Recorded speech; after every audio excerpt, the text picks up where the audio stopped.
زندگی کے ہر موڑ پر صلح کرنا سیکھو، کیونکہ جھکتا وہی ہے جس میں جان ہوتی ہے، اکڑنا تو مردے کی پہچان ہوتی ہے۔ دشمن ہمیشہ دماغ کے اور دوست ہمیشہ کردار کے منتخب کرو۔ رب کی عطاؤں پر الحمدللہ اور اپنی خطاؤں پر استغفر اللہ کرتے ہی رہنا چاہیے۔ صبر ایک ایسی سواری ہے جو اپنے سوار کو کبھی گرنے نہیں دیتی، نہ کسی کے قدموں میں نہ کسی کی نظروں میں۔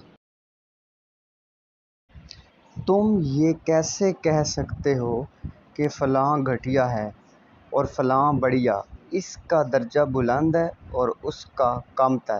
یہ بات انسان کے طے کرنے کی نہیں ہے۔ محشر کے دن ہر چھپی ہوئی چیز ظاہر ہو جائے گی، ہر خطا کار خود رسوا ہو جائے گا۔